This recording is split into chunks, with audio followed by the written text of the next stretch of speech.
After the news next on BBC One, rock and roll, more like shock and roll.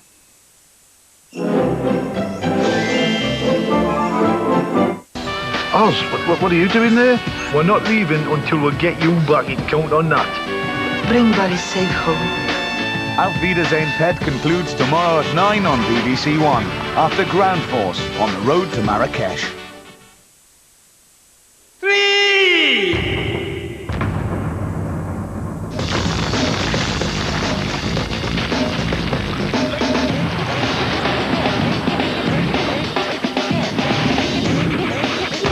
What happened to your shirt? Fight Club. Now that's what I call a showstopper.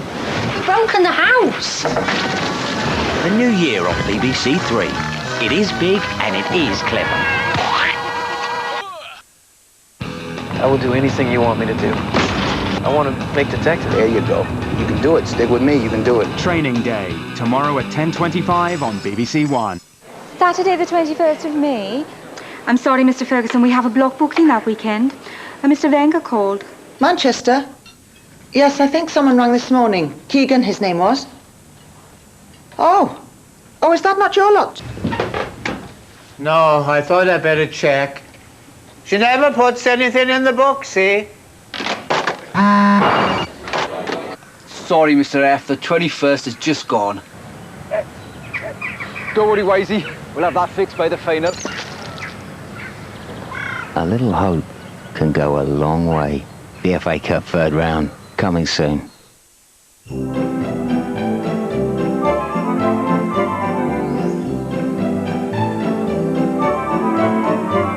The news now on BBC One with Sophie Raworth. Nearly 60,000 dead after the earthquake in Asia. The death toll keeps soaring. As mass burials begin, there are fears disease could kill thousands more. The biggest relief operation in history is mounted to help survivors across 12 countries. Hundreds of Western holidaymakers are feared dead. Hundreds more are still missing.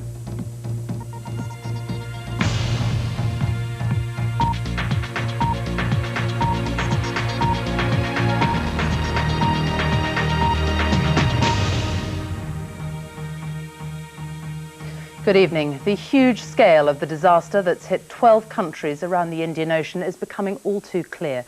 Today alone, the death toll has more than doubled. It now stands at 59,000, with many more still missing. Now there are concerns for the survivors. The World Health Organization has warned that if disease starts spreading, it could kill tens of thousands more. The west coast of Indonesia was closest to the earthquake's epicenter, and it was the hardest hit. The death toll there is over 27,000. In Sri Lanka, nearly 19,000 people have lost their lives. In India, more than 11,000 people have been killed. The authorities in Thailand say more than 1,500 people have died, many of them Western tourists. We have 3 reports from our correspondents in the region. Navdeep Dhariwal is in Sri Lanka, Kylie Morris is in Thailand. But first, Rachel Harvey reports from Banda Aceh in Indonesia, close to the earthquake's epicenter. From the air, the sheer scale of the disaster is clear. The provincial capital, Banda Aceh, once a bustling market town, lies shattered. The mosque still stands proud, defiant against the forces of nature which ravaged other buildings around the central square. The clock on the front there, and it's ominously stopped at 25 minutes past 8, as just after the earthquake struck. In front of the mosque, there's more debris, thick mud, and within that rubble, within the debris and mud, there are still dead bodies that haven't been identified, that haven't been collected. And that's a picture that's repeated right across this town. The dead are now being buried in mass graves, but for some, a more personal funeral is still possible. This couple managed to find their children, but it was too late to save them. For those who have survived, the situation is deteriorating rapidly. We need heavy machinery to clear the rubble, this volunteer medic says. We need medicines as well, especially antibiotics. There are many traumatized people here, and our oxygen supply is now critical. And just when it seemed it couldn't possibly get any worse, first pictures from the west coast, closest to the epicenter of the earthquake. This is what's left of the town of Malabo. 95,000 people lived here. It's feared that up to half may have perished. Aid is now beginning to arrive in more accessible areas, but it's not enough, and distribution is chaotic. More is said to be on the way. It'll need to get here fast. Rachel Harvey, BBC News, Banda Aceh. More than 1 million people are homeless in Sri Lanka, another of the worst-hit areas. Thousands of bodies remain unburied, with the island's infrastructure overwhelmed. Navdeep Dhariwal reports from the southern town of Galle. The distressing discovery of a loved one. Identifying the dead has become a grim reality for families across this island. A few are offered the chance of a dignified burial, but the majority ending up in a mass grave. If the authorities kept the bodies much longer, they'd risk the spread of disease. I am doing this out of sadness. I have 8 children of my own. Seeing the suffering of my people, I have no choice. I have to help them. Across Sri Lanka, the body count is rising. After waves hit this mainline train, 1,000 passengers were killed. Most of them were returning from their Christmas holidays. The concern now is for the survivors. There's scant medical care, little food, few sources of drinking water. Most of the country is on its knees, waiting for international aid. This is really the last thing Sri Lanka needed. The country has only just started to recover from years of civil conflict. Now its people are left to count the cost of another disaster. The sheer size of the aftermath is only just sinking in. Hard to imagine how a whole country can endure such grief, or come to terms with a natural disaster that's stolen so much from its population. Navdeep Dhariwal, BBC News, Sri Lanka. In India, the disaster is on such a scale that many Hindus are giving up their tradition of cremating the dead in favour of much quicker mass burials. At least 11,000 people there have been killed. Tamil Nadu is one of the worst affected areas, with many small fishing communities completely washed away. Nick Bryant is in Cuddalore, south of the state capital, Madras. With so many remote areas yet to be reached, it's proving very difficult to find out exactly how many people have been killed. That's absolutely right, Sophie. Cuddalore actually means village by the sea, but it's a very, and as you can see, much of it has been completely washed away. It's a very easy community to reach. The infrastructure here is very good. It's about 3 hours south of the state capital, and yet people here still complaining that basic aid isn't getting through. They spent much of the last 24 hours along this stretch of coastline still digging up bodies, many of them young children. They simply couldn't run as fast as the adults. And in some of these wrecked buildings behind me, there are still bodies under the rubble. We know they're there because we can smell them. Now, the problem regionally is much worse. On the Andaman Islands, for instance, there are remote parts of that island where Indian officials say they just simply haven't been able to make contact with people. 18,000 of them. So it suggests the death toll is going to rise, not just here in India, but across the region. Nick Bryant, thank you very much. Well, hundreds of holidaymakers are feared dead or are missing in Thailand. More than 700 bodies have been discovered at one of the country's most popular beach resorts. Most are thought to be Western tourists. One of the worst hit areas was around Khao Lak Beach. Our correspondent, Kylie Morris, has been there. From this distance, it still looks like paradise. But hundreds of bodies line the beaches of Khao Lak, the majority of them foreign tourists, swept up by the towering waves that struck here at 8:30 Boxing Day morning. Thai rescue teams lay out the bodies at this international resort. It was shredded by the force of the water. There were so much people with losing fingers, losing arms, and every people were looking for surviving friends or family members. Few were found. More sheeting is needed to wrap the dead. As many as 200 bodies remain inside the ground floor rooms. They had no chance to escape.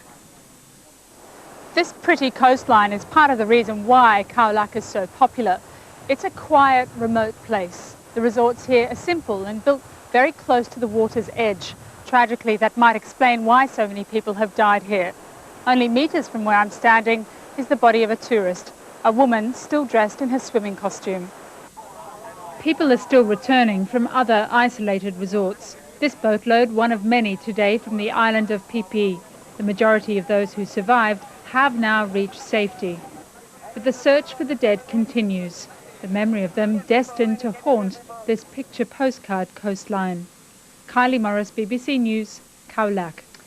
We can talk now to Jonathan Head, who's just along the coast in Phuket. Jonathan, it certainly looks like a lot of the dead and missing are Western holidaymakers. Yes, that seems to be the case in Khao Lak, and it's for that reason that when you ask British Embassy officials here about how many missing there are, they simply can't give you any kind of guess. It is an incredibly daunting task for them actually drawing up just how many people might have died. These dead who've been dug up in Khao Lak, there are hundreds and hundreds of them. The Thai authorities don't have the facilities to label them properly. They don't have coffins for them.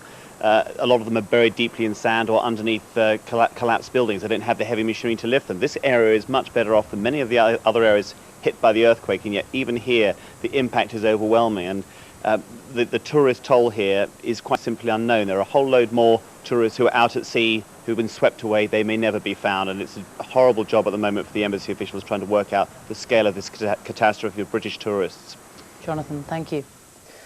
Food and supplies are being flown to the devastated regions in what's becoming the world's biggest ever relief effort.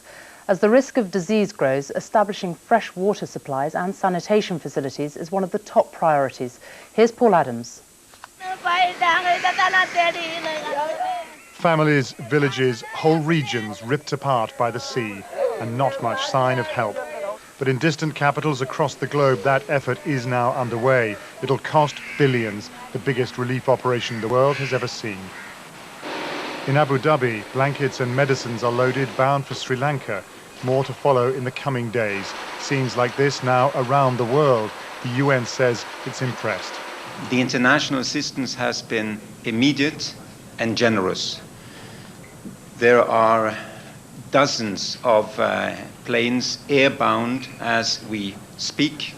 And it can't arrive too soon. From the air, the devastated shoreline of Malaysia's Penang Island, another holiday paradise savaged by the sea. And in the waterlogged chaos left by the waves, warnings of another potential disaster. There is a chance that we could have at least as many dying from communicable diseases as we've had dying from the tsunami. In this country, Oxfam is moving to avert just such a danger. 27 tons of water and sanitation equipment loaded near Oxford for a special flight to the two worst-hit countries, Sri Lanka and Indonesia. Across a dozen countries and thousands of miles, people are now waiting for help. Money, so far, is not a problem. The main concern, to get it right. Paul Adams, BBC News.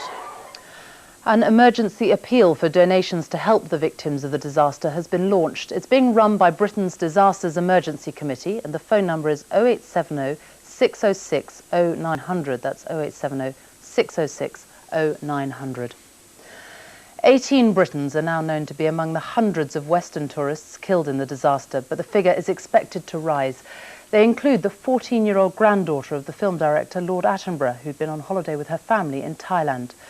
Meanwhile, many British tourists who survived the earthquake have been returning home. Here's Janet Barry. The walking wounded arriving back home this morning, many still shell-shocked by what they've seen and all relieved to have escaped relatively unharmed. The water went straight away over the road. I mean... boats were coming in from the ocean. They'd come through the hotels. They'd gone over the other side of the road and smashed into shops. Where we were has been completely devastated, and people that we knew only since we've been there for a week, but people we've become quite friendly with are missing, and it's just desperately sad, and we pray they'll be found.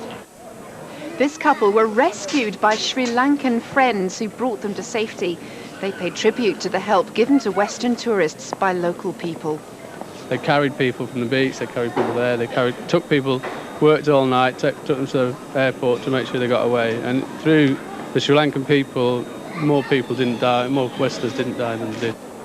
Many more British holidaymakers are expected home over the next few days. For those who stayed in more remote areas, the journey back could be especially difficult. This is an agonising time for many families desperate to hear from their loved ones. Janet Barry, BBC News, Heathrow Airport. There'll be a BBC News special programme on the tsunami disaster, The Great Wave, on BBC One at 7:30 tomorrow night. The rest of the news now, and election officials in Ukraine have declared the opposition leader Viktor Yushchenko the winner of the country's rerun presidential election. But his rival, the pro-Russian Prime Minister Viktor Yanukovych, is refusing to admit defeat. From Kiev, Steve Rosenberg reports.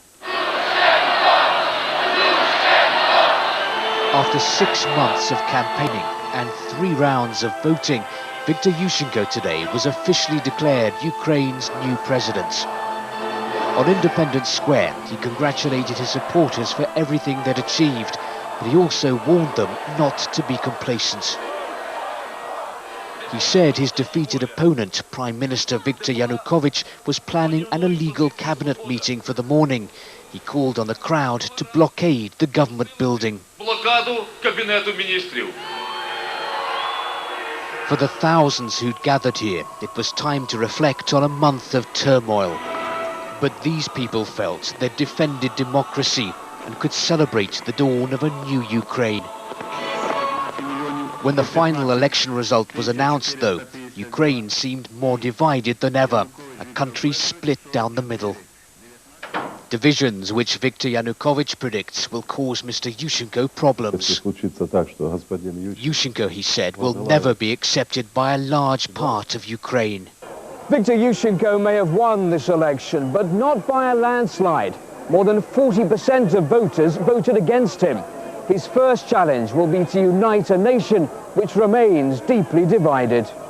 Steve Rosenberg, BBC News, Kiev. In Iraq, more than 30 police and National Guardsmen have been killed in a series of attacks by insurgents.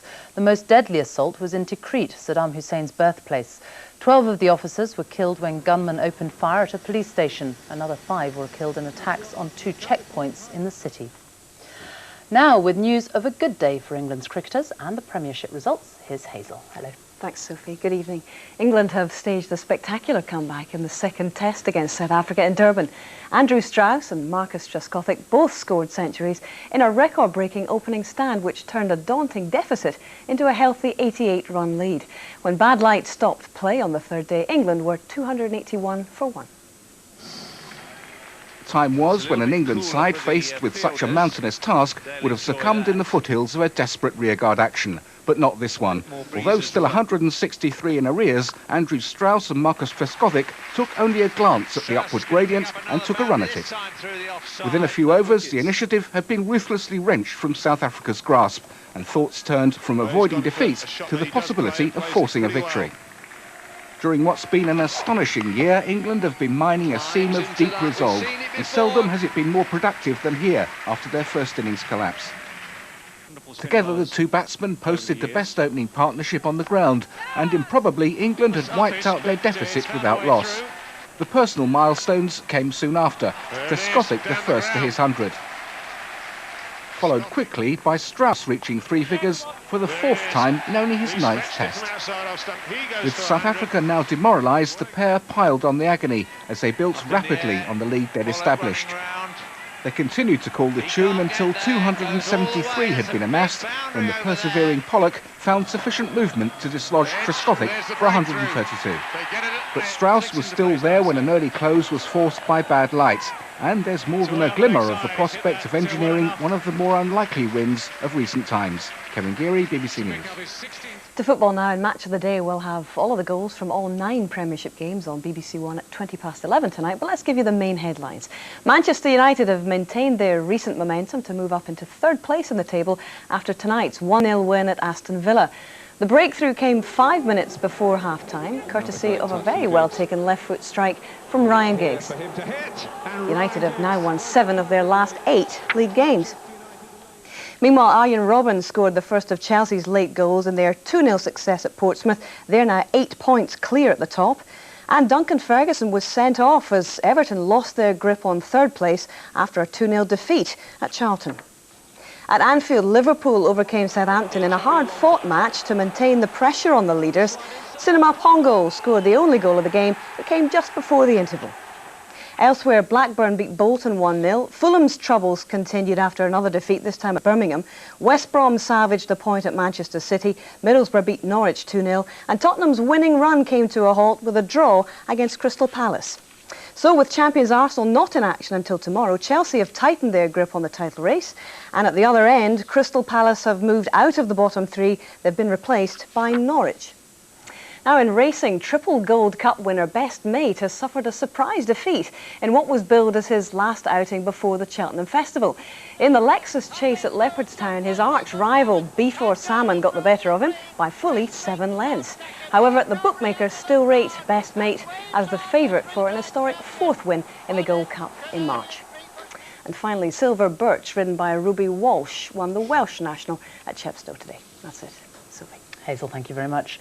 The main news tonight, the death toll from the Asian earthquake disaster has risen to nearly 60,000. That's the latest. There will be news throughout the night over on BBC News 24. Now it's time to join our news teams across the UK. Good night.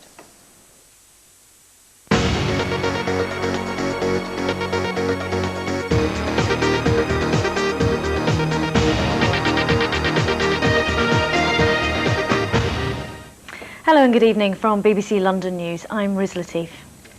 As the enormity of the disaster in Southeast Asia continues to unfold, London's Sri Lankan community has begun a massive fundraising effort. An appeal has also been made for doctors and medical staff to fly to the country to deliver aid. Paul Curran reports. In shops in East Ham, impromptu collection points have been set up for those wanting to donate. The area is home to many Sri Lankans, mainly Tamils. Although thousands of miles from the disaster, they've been shocked by the scenes of devastation and are keen to help as much as they can. That's why I sent some money. My 1 week is salary. Yes. This collection's been organised by the Tamil Rehabilitation Organisation. They claim that help isn't reaching Tamil-controlled areas, despite government assurances that aid will be evenly distributed. The north and east of the island is in Tamil hands. These are some of the first pictures from the area. Tamil groups claim the area hasn't received the same level of support as the government-controlled south. There is no helicopter flying from Colombo to affected areas. So only the Tamil people trust the Tamil Rehabilitation Organisation. That's why they are bringing the money here. The impact on this part of London can be seen by the number of black flags along East Ham's High Street. It's not just money that's needed. New clothes are being collected for the survivors who have lost everything. Sri Lankans here are also appealing for volunteers to travel to the country. At the moment what we need is health professionals, doctors, nurses and volunteers who has understood or worked in the kind of a situation from other nationalities. We need them. It's estimated 120,000 Sri Lankans live in London. Many have never felt further from home. Paul Curran, BBC London News in East Ham. The number of visitors to London's museums has risen by 75% since admission charges were abolished. The Victoria and Albert Museum in South Kensington has seen entrance numbers up by more than 100%, possibly because entry is free and so people keep returning. 2005 will see the 60th anniversary of the end of the Second World War. For many of today's Londoners, the conflict meant being evacuated to the country, and 750,000 left the capital. In the first part of a commemorative series, our special correspondent, Kurt Barling, has been retracing the journey of one evacuee sent to Leicestershire.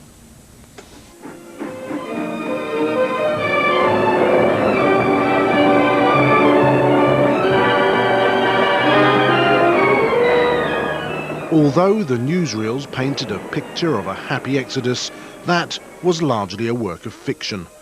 For most children, separation was traumatic.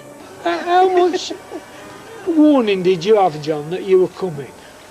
None. None, really? No. Taken out of the shelter. Really? And that was it. The house was bombed and we were up here that night. John Watson, brother Richard and older sister Joan were evacuated in haste during the first week of the Blitz after a bomb wrecked their Dagenham home. My sister had been told, don't get split up from your brothers, and we were hanging on to her hands.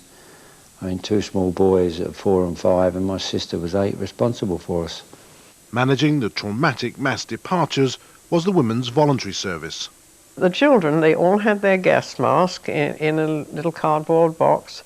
They all had a packet of food in a little suitcase. Sometimes the older sister would be holding that. And you only hope that they'd all get together, be in the family, would be in the same place. The Watson children settled well. The welcoming party in Croft for John's return 2 weeks ago, an example of the friendships many evacuee children made during wartime. They didn't have children of their own, you see, so I think we were manna from heaven. And I know that when we came back, when we had to come back, she was broken-hearted. I've always taken the view in life, and I've looked at everything in the same way, that nothing is forever. John Watson ending that report. A quick look at tomorrow's weather now, and it'll start off dry with some sunny spells, turning cloudy though in the afternoon. A top temperature of 6 degrees Celsius. And that's about it from us. Remember, you can keep up to date with all your holiday travel information on our website. So from the team for now, a very good night to you.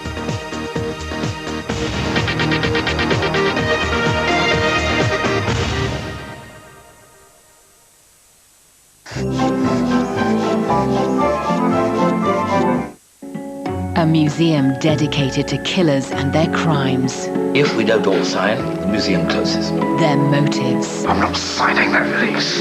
I like this job, Doctor. I love it here. Just forget about me. I can't. And their new victim.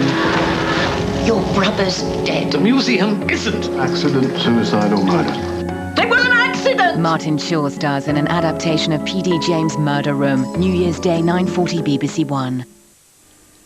Good evening. It's about to turn much milder, but the cold weather has a sting in its tail, and once again this evening we have a severe weather warning in force for widespread ice across Scotland and northern England following the day's snow showers. Very slippery and some dangerous conditions on the roads, and that's likely to last well into tomorrow morning's rush hour, of course, the return to work for many of us. But with a widespread frost we could have ice just about anywhere, and complicated too by a little bit of rain coming in towards the end of the night and falling onto the frozen surfaces, so black ice a real risk for eastern Scotland and northern England. But it'll soon get milder further west, and what a different day it will be for Northern Ireland and western Scotland. Grey, damp and quite misty too. And despite the bright but cold start for many other areas, the sunshine will gradually fade away as the day goes on, the clouds slipping eastwards. Just spits and spots of rain really, damp and grey I think the theme for many, just holding on to some brightness for East Anglia in the southeast, whilst the heavier rain and the gales set in further northwest across Scotland. And here, much milder. What a change, particularly after the cold start in the east, temperatures up to 10 to 13 degrees. Still just a little chilly in southeast England, but by Thursday the milder air will have arrived everywhere. However, I think if you're travelling for New Year, the problem will be with rain and wind, and with snow melt too across Scotland, the potential for some localised flooding. But hopefully the wind and rain will slowly ease its way southwards during New Year's Eve. Cross fingers then for the celebrations at midnight. For most of the big cities it'll be dry.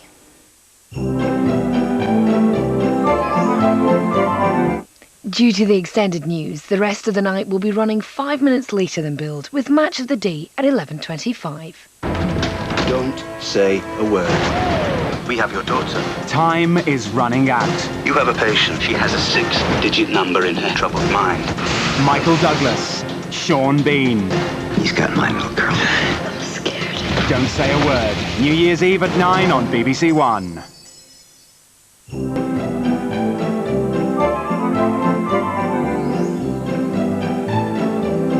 Highlights from all 9 of today's Premiership matches. Match of the Day with Gary Lineker in an hour here on BBC One. But first, 5 minutes later than planned, we get the truth about the kings of rock and roll. For a teenager in 50s Britain,